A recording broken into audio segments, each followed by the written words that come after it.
खरं तर मला वाटतं भरपूर भाषणं झाली, विचार मंथन झालं. मला वाटतं जेवण झाली की नाही मला माहित नाही. आता वाजलेत 2-2:30. काही जेवायचे असतील त्यांना नम्र विनंती करतो की थोडा अर्धा तास थोडी कळ धरा. लोकही तिकडे तुमची वाट बघत बसला, जसं जाल तसं तुमच्या हातात ताट मिळेल, चिंता करू नका.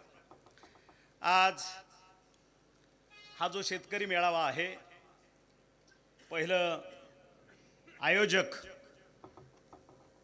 जे वकील साहेबांनी सांगितलं की आम्ही राबतो आणि हे करतो, तर त्या आयोजकांचं, त्यांच्या सहकार्याचं आपल्या सर्वांच्या तर्फे त्यांना धन्यवाद देतो, त्यांचं अभिनंदन करतो. आज ह्या शेतकरी मेळाव्याला संबोधित करत असताना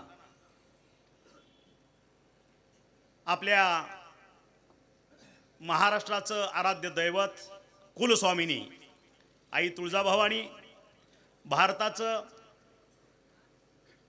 आराध्य दैवत छत्रपती शिवाजी महाराज, संभाजी महाराज, हिंदू हृदय सम्राट बाळासाहेबजी ठाकरे, आनंदजी दिघे साहेब, महाराष्ट्राचे लाडके उपमुख्यमंत्री, माझ्या पक्षाचे पक्षप्रमुख एकनाथजी भाई शिंदे, ह्या व्यासपीठावर उपस्थित असलेले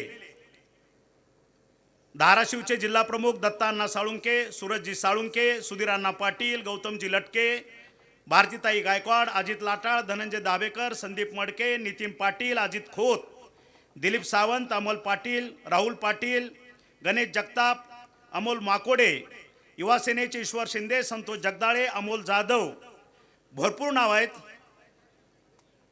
कसं आहे, कुणाचं नाव राहिलं तर पुन्हा ते लगेच चेहरे बारक करतील, त्यांचं लक्षच लागणार नाही पुन्हा भाषणाकडं.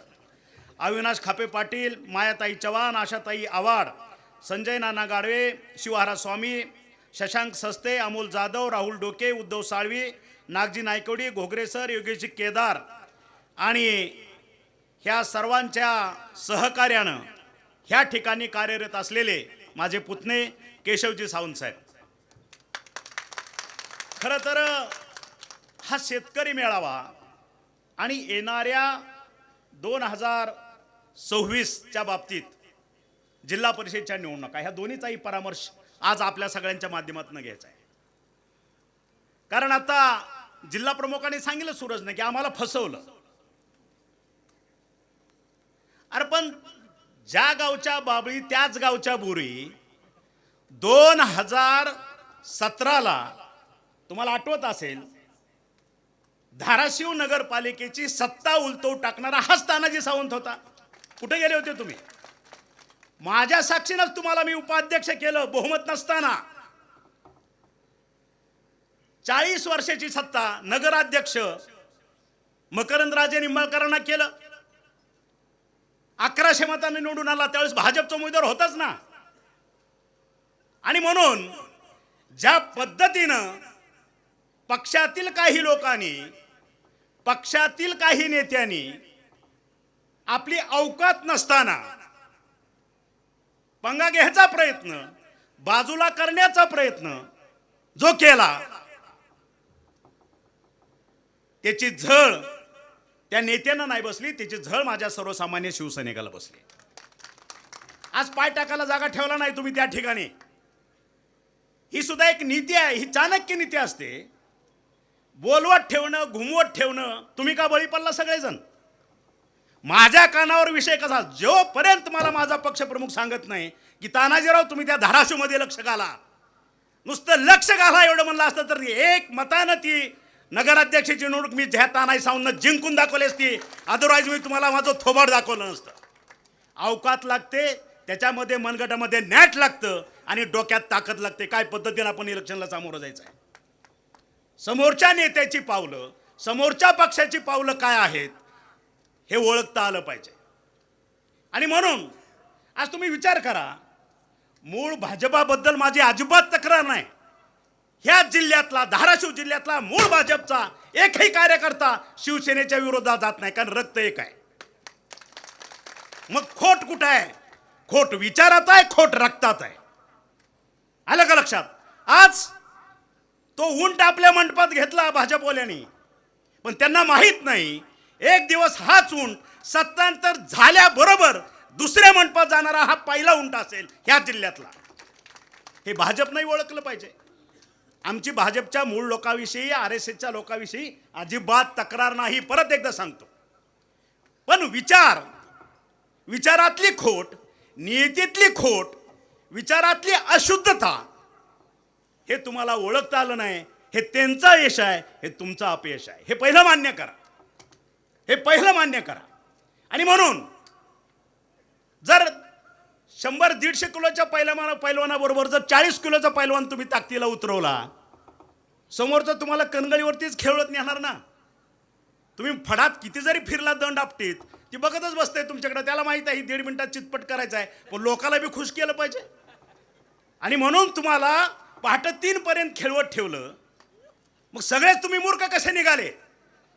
मुंबईतल्या पक्षाच्या नेत्यापासून गल्लीतल्या शाखा प्रमुखापर्यंत तुम्ही मूर्ख का निघाले? का तुम्ही जाणून बुजून मूर्खपणा स्वीकारला?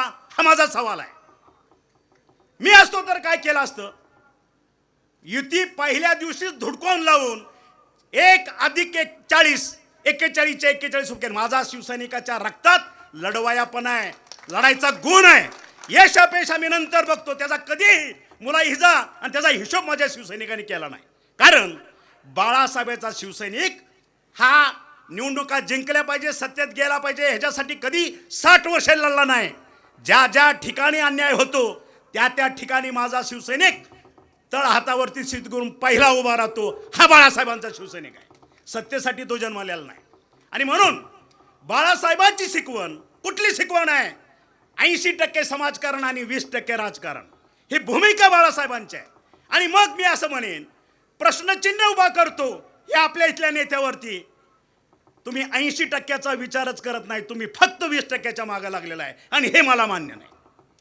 माझं पहिलं ध्येय 80% आहे. पहिलं ध्येय 80% आहे. आता सगळ्यांनी सांगितलं हा बंद पडलेला कारखाना चालू केला, तो बंद पडलेला कारखाना, 3 कारखाने बंद पडले होते ह्या जिल्ह्यातले, 3ही चालू केले. ह्याचा परिणाम काय झाला बघताय तुम्ही. आज 5-6 हजार टनांना हा कारखाना सुरू झाला. आज शिवशक्ती तो 2,000 सुरू आहे. नरसिंह तो 2,000 आता सुरू आहे.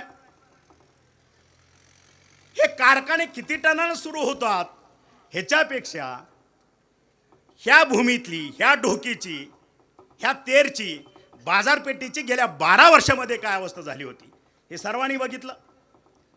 ओस पडलेला भाग होता ह्या ठिकाणी.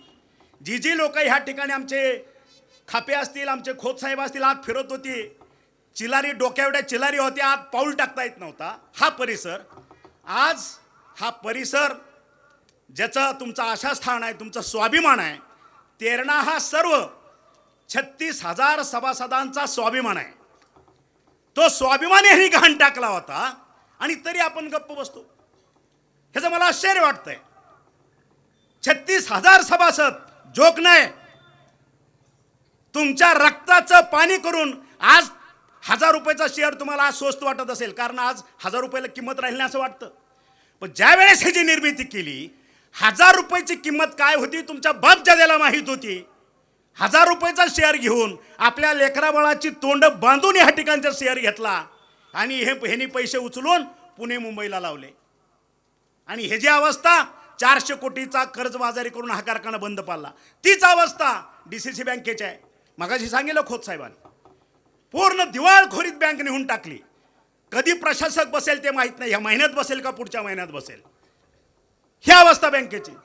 तीच अवस्था आपल्या दूध संघाची. ह्याचा अर्थ काय झाला की कुठलाही सार्वजनिक सहकारी संस्था ह्यांनी मोडून खाल्ल्या, स्वतःच्या लेकराबाळासाठी वापरल्या आणि माझ्या लाखो शेतकऱ्यांना देशोधडीला लावलं. ही ह्या औलाद आहे. हे ऐकायला गोड वाटतं, बोलायला बरं वाटतं, कोणीतरी बोललं पाहिजे, ऐकणाऱ्याला गुदगुल्या होतात, हे सगळं ठीक आहे. मग ह्याच्यातनं तुम्ही आम्ही काय शिकणार आहोत की नाही? का फक्त ऐकून घ्यायचं, जाताना गाडीत चर्चा करायची, आयला सावंतांनी लय धुतलं बरं का, आणि घरी गेलं की विसरून जायचं. आणि त्या हेपटच्या पुढं मतपेटी पुढं गेले की पुन्हा कमळाला चिन्ह, ह्याचं चिन्ह. अरे कुठं गेला शिवसैनिक, कुठं गेला हृदयातला बाळासाहेब, सगळं विसरून जाता. ही खंत आहे आमची, ही खंत आहे. विकास कसा असतो, कसा करायला पाहिजे, ह्या मी करून दाखवलाय. एक ध्यानात घ्या, कालच्या अतिवृष्टीमध्ये सगळ्यात जास्त पाऊस आज भूमपरांडा वाशीतच पडला. महापूर आली, 15 दिवस पाण्याला ओसर नाही मिळाला. आणि आज ती लोक सांगतात, साहेब जर तुम्ही 2016-17ला बाळासाहेब ठाकरे शिवजल क्रांती केली नसती, 1000 किलोमीटरचं नाला खोलीकरण सरळीकरण केलं नसतं, तर आज आमची गावच्या गावं वाहून गेली असती आणि हजारो लोकांचे प्राण त्या ठिकाणी गेले असते. हे वास्तव आहे. केल्यानंतर त्यावेळेस कळलं नाही. ज्यावेळेस हे संकट ओढवलं त्यावेळेस आपल्या नेत्याची किमया, त्याचं कर्तृत्व तुम्हाला जाणवलं. आणि म्हणून माझी नम्र विनंती आहे, आज भूमपरांडामध्ये सुद्धा तुम्ही बघितलं असेल, इलेक्शन लागलेली नव्हती, नगर परिषदेची घोषणा होईल ही अवस्था होती.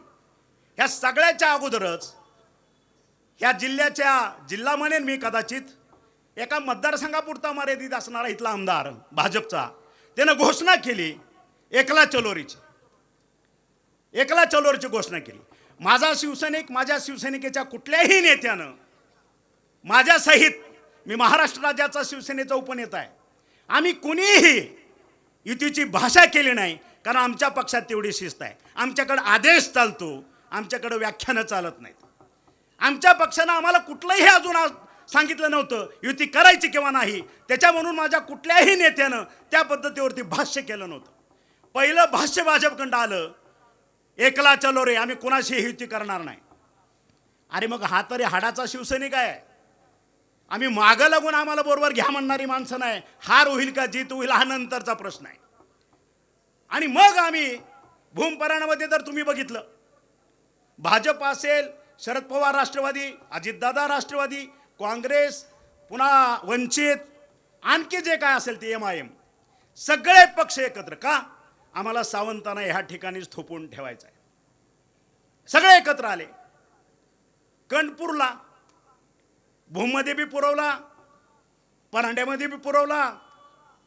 मला शेवटच्या क्षणी 2 दिवस सूरजनं फोन करून सांगितले की साहेब इथं लक्ष घाला, धाराशिवमध्ये गोंधळ होण्याची शक्यता आहे. म्हणलं सूरज, मला नेत्यानं कुठलाही आदेश दिलेला नाही. धाराशिवच्या बाबतीत जो निर्णय घ्यायचा तो निर्णय तुमचा पूर्ण चुकलेला आहे. आता त्या ठिकाणी डॅमेज कंट्रोल किंवा दुरुस्त होणं शक्य नाही आहे. त्याला सामोरं जा, नंतर बघू काय करायचं ते. आणि जी परिस्थिती झाली, 40 वर्षाची सत्ता उलटून टाकल्यानंतर आम्ही जो पायंडा पाळला होता, शिवसेनेचा नगराध्यक्ष, शिवसेनेचा उपनगराध्यक्ष, बोलणी करतानाच चुकली. आपलं चालूतला नगराध्यक्ष, चालूतला उपनगराध्यक्ष होता. बोलणी करणारनं पहिलं हे भाष्य करायला पाहिजे होतं. ही 2 पदं आमची, बाकीची खाली जी बोलणी करायची तुमची जी असेल ते आम्ही मान्य करतो. पण 2 नगराध्यक्ष आणि उपनगराध्यक्ष ही पदं शिवसेनेचीच असणार. बोलणी इथंच चुकलेली आहे. आणि तुम्ही बघा, मी परत रिपीट करतोय, जुनी भाजपवाले मला दाखवा कोण आहे तिथं. आपलं आता ह्या युतीच्या शासनाशिवाय चालणार नाही. ज्यावेळेस मी आत्ताचे खासदार ओमराजे निंबाळकर यांना 2019ला चालू खासदाराचं तिकीट करून त्याला तिकीट दिला, निवडून आणला, ह्यांना माती चारली, त्यावेळेस ह्यांना कळलं की आता युतीशिवाय पर्याय नाही. तुम्ही बघितलं असेल, 19च्या लोकसभेनंतर लगेच उडी मारली आणि भाजपमध्ये आले. हे वास्तव आहे. आणि मग आता त्यांचं नशीब बलवत तर म्हणू, 5 उंगलिया घी में, ते कसं जिल्ह्यातलं भाजप ते चालवतात. राष्ट्रवादीशी नातक होतं, अजितदादा राष्ट्रवादी गट तेच चालवतात. सगळे बी फॉर्म ह्या खिशात. शरद पवारचे राष्ट्रवादी ते मागच्या खिशात, ते बी फॉर्म त्यांच्याकडं. एक आमच्यातला गद्दाराचा गट शिवसेनेचा, ते बी पुढच्या खिशात, त्याचे बी फॉर्म तिथं. राहिला कुठला पक्ष? आणि काँग्रेसचं तरी हास्यास्पद झालंय. ज्या वेळेस आमच्यासारखे बालबच्चे नव्हते, लढणारं एकही नेतृत्व ह्या जिल्ह्यामध्ये नव्हतं, त्यावेळेस मित्र असं म्हणेन, मला वंदनीय आहेत, वंदनीय मधुकररावजी चव्हाण, त्यांनी ह्या महाशक्तीला तोंड दिलं, 30 वर्ष किल्ला लढवला, आणि कशासाठी एवढे सरेंडर झाले हे त्यांनाच विचारा. तेही आजच्या पाचच्या खिशात कुठेतरी ठेवले, संपला विषय. आणि म्हणून युती का आघाडी हा विषयच राहिलेला नाही. ह्या ठिकाणी 5-5 पक्ष ज्यावेळेस एक माणूस घेऊन चालतो, हा कुणाचाच नसतो हे लक्षात ठेवा. कारण गद्दारी ही रक्तातच आहे, तो कुठल्याच पक्षाचा नाही. उद्या हा महायुतीचं सरकार जाऊ द्या किंवा कुठली अडचण येऊ द्या महायुतीच्या सरकारला, आणि आघाडीचं सरकार किंवा कुठली काही नवीन समीकरणं जुळू द्या, पहिला उडी मारणार हे बेडूक असेल, हे तुम्हाला सांगतो. कारण तत्व आणि नियत ह्या दोन्ही गोष्टीचा अभाव असणारी माणसं आहे. विचार हा प्रकार नाही, तत्व हा प्रकार नाही, आणि त्याच्यामुळं आपण सावध होणं गरजेचं आहे. माझी कळकळीची विनंती आहे माझ्या सभासदांना तेरणेच्या, माझ्या बापाचा कारखाना नाही, तुमचा आहे, तुमच्या बापच्या द्याचा हा तेरणा कारखाना आहे, हा तुमचा स्वाभिमान आहे. मी फक्त निमित्त आहे, मी फक्त निमित्त आहे. तुमची इच्छाशक्ती एवढी तीव्र होती, 12 वर्ष तुम्ही तप केलं, 12 वर्ष वनवास भोगला, आणि त्यानंतर तुमच्या इच्छाशक्तीला फळ प्राप्त झालं. हा तेरणा भैरवनाथनं घेतला आणि तो चालू केला. माझ्या बापाचा नाही, हा तुमच्या बापाचा कारखाना, हे ध्यानात ठेवा. मी फक्त निमित्त आहे, मी कामगार आहे, तुमचा चालू करून दिला. कसा चालवायचा काय, कामगार माझ्या घरात आणले मी. ऊस माझ्या एकट्याचा 5000 एकर ऊस आहे, इथं मला ते गाळायचं आहे, काही नाही. माझ्या शेतकऱ्याची लेकरं त्या ठिकाणी आनंदानं काम केलं पाहिजे, त्यांच्या टपऱ्या बिपऱ्या व्यवस्थित चालल्या पाहिजे, त्यांचे उद्योगधंदे चालले पाहिजे. आणि माझ्या शेतकऱ्याचा ऊस ह्या कारखान्यानं, आसपासच्या कारखान्यानं जो भाव देईल त्याच्यापेक्षा 1 रुपया तरी तानाजी सावंत जास्त देणार, हा शब्द आज तुम्हाला मी देतोय. मागं पुढं होईल, चिंता करू नका, शब्द आहे हा. आलं लक्षात. एका बापाचा पोरगा आहे तानाजी सावंत, 10 बापाचा नाही. विचार एक आहे, तत्व एक आहे. जो बोलतो तेच करतो, जे सांगतो तेच करतो, असं वावगण थाप मारणारी ह्या औलाद नाही. आणि म्हणून परत एकदा छाती टोकवून सांगतो, 36,000 सभासदांचा कारखाना, माझ्या अंदाजानं महाराष्ट्रात सगळ्यात मोठा असलेला हा साखर कारखाना आहे. आणि त्याचा गतवैभव मी प्राप्त करून देण्याचा प्रामाणिक प्रयत्न केला आहे. आणि मग तुमची शक्ती तुम्हाला समजतच नाही. जसं हनुमानाला त्याची शक्ती कळत नव्हती, हनुमानाला शक्ती कळतच नव्हती, ते असं घाबरून बसायचा हनुमान कुठंतरी.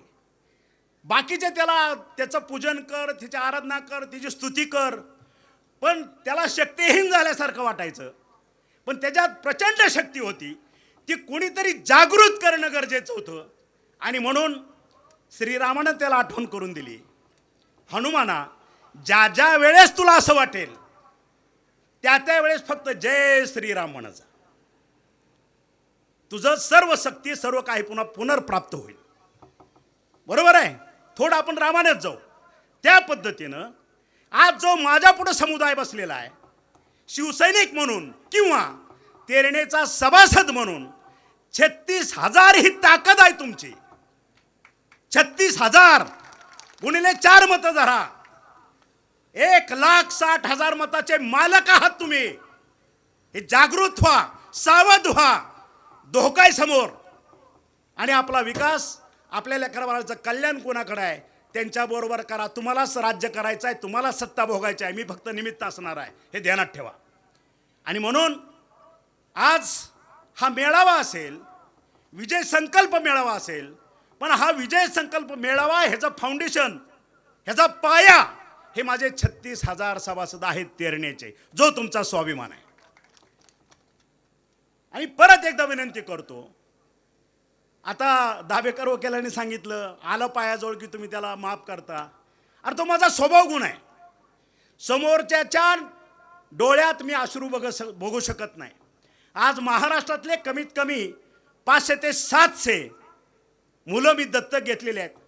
मराठा क्रांती मोर्चाच्या माध्यमातून असतील, गोरगरिबांनी कुणी आत्महत्या केली असेल, कुणी ॲक्सिडेंटमध्ये वारला असेल, त्याचा मुलगा असेल, मुलगी असेल, त्याचं कुटुंब असेल, महाराष्ट्राच्या कोणाकोपऱ्यातनं येऊन बघा, दत्तक घेतलेले आहेत. त्यांच्यावर अक्षदा टाकेपर्यंतचं सगळं दायित्व माझं असेल, त्यांचं पालकत्व मी स्वीकारलेलं आहे. आणि हे कोण करतं? माझ्याकडे पैसा लय उतू चाललाय, मला माझ आहे असं नाहीये, मी बी कर्जबाजार आहे. पण एक हृदयात कुठेतरी जागा असते. माणूस आपलं सिंहावलोकन करतो. आपण कशा परिस्थितीत आलो, आपल्या पायात चप्पल नव्हती, आपण नुसतं सर्टिफिकेटचा बिंडोळा भरून पुण्यात आलो, 700 रुपयावरती नोकरी केली, त्याच्यात नाही हे साम्राज्य उभं केलं आणि इतरासारखं इथल्या लोकांचा रक्ताचा पैसा गोळा करून पुण्या मुंबईत नेऊन इन्व्हेस्ट नाही केला. मी तिथं कमवलं आणि तिथले पैसे आणून इथं टाकून ज्या शेतकरी कुटुंबातनं मी जन्मलो त्याला कुठंतरी न्याय देण्याचं काम मी केलं. ही माझी चूक नाही ना, हे अध्यात्म आहे. मी वारकरी पंथातला आहे, मी सांप्रदायिक पंथातला माणूस आहे. खोटं बोलणं, कुणाला तरी डिवचणं, राजकारणासाठी वक्तव्य करणं हे मला जमत नाही. आणि म्हणून मी जे बोलतो ते लोकांना पटकन लागतं. मी जे बोलतो ही मीडिया 4 दिवस त्याच्या बातम्या प्रचंड हे करतात, कारण हे वास्तव असतं, हे सत्य आहे आणि परखड आहे. कुणाला लागतं कुणाला लागत नाही त्याचा मी कधीच विचार केला नाही. जे आहे ते आहे. आणि म्हणून मी माझ्या ह्या मतदार बंधूंना जागृत करण्यासाठी हा मेळावा ठेवला की कुणाच्याही भूलथापाला बळी पडू नका, कुणाच्याही मागं वाहत जाऊ नका. आपल्याला शिवसेनेचा भगवा या जिल्हा परिषदेवर तुमच्या माध्यमातून फडकवायचा हे ध्यानात ठेवा. ही खुणगाट बांधा. आणि काय करणार जिल्हा परिषद, सगळेच म्हणतात जिल्हा परिषद आणल्यानंतर आम्ही हे करू ते करू ते करू. मी तरी इथल्या एका नेत्याचं बघतो गेले 2-4 वर्ष. काय बघतो, सकाळी अर्धा तास झाले की त्या काय फेस टाईम का काय असतं ते मोबाईलवर यायचं, काहीतरी बोलायचं. काय कारण, मी ही धावपट्टी करणार. काय करायचं, इथं बोईंग विमान येणार. काय करायचं, उपग्रहावरनं एलियन्स इथं उतरणार.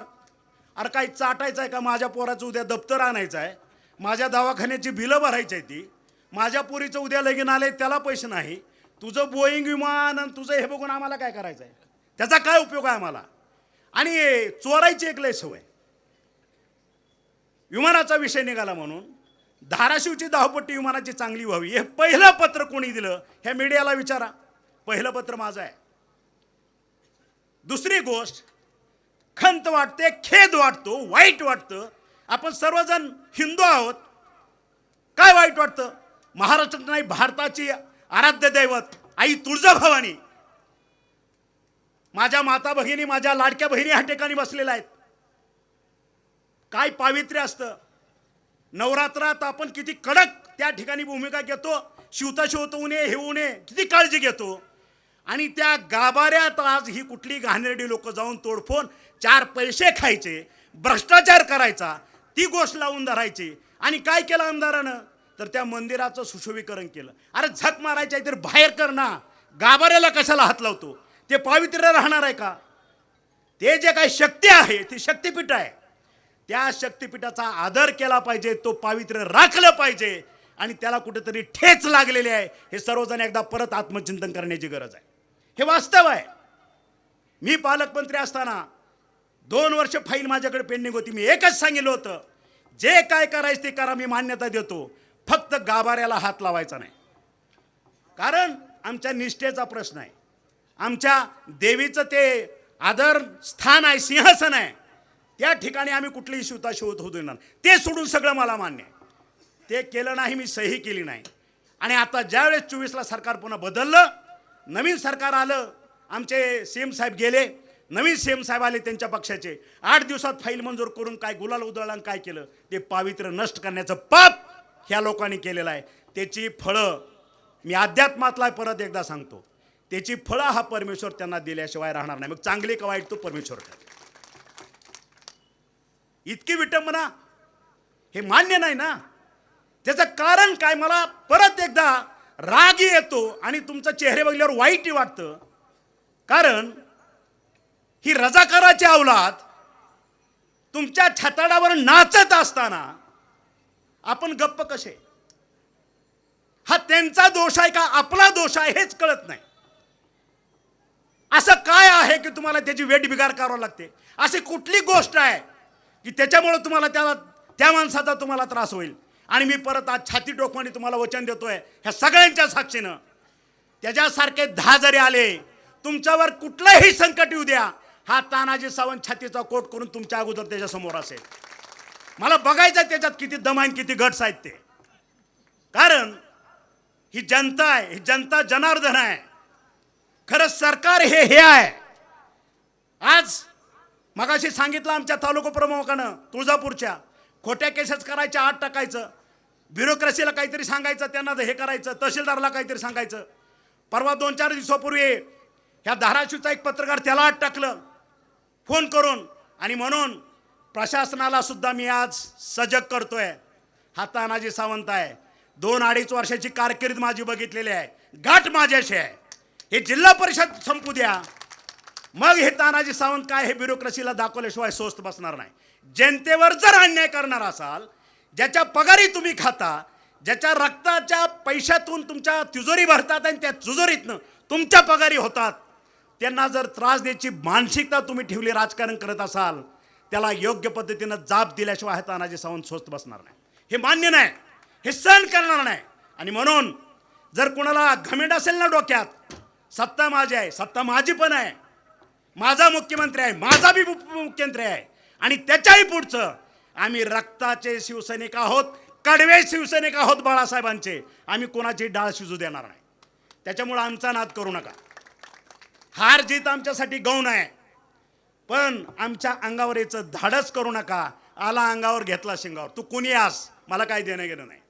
आणि म्हणून परत एकदा कळकळीचं नम्र आवाहन करतो, येत्या 2-3 दिवसात जिल्हा परिषदेची आचारसंहिता लागेल आणि त्या ठिकाणी 55च्या 55 सदस्य जिल्हा परिषदचे आणि जवळपास 110 सदस्य आपल्याला तालुका पंचायतचे निवडून द्यायचे आहेत. आणि मग तुम्हाला सांगतो, आदर्श जिल्हा परिषद कशी चालवायची हे तुम्ही पुढच्या 5 वर्षात बघाल.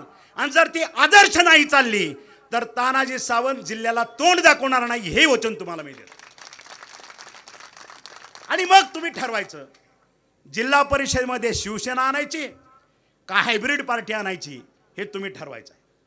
आणि आपण सर्वजण इतक्या लांबून ह्या ठिकाणी उन्हातान्हात आलात, एका हाकेवरती आलात, तेरण्याची अस्मिता म्हणून आलात, जिव्हाळ्याचा विषय म्हणून आलात, त्याबद्दल माझ्या सर्व लाडक्या बहिणी, माझे माता भगिनी, माझे सहकारी यांना धन्यवाद देतो आणि 2 शब्द संपवतो. जय हिंद, जय महाराष्ट्र. यानंतर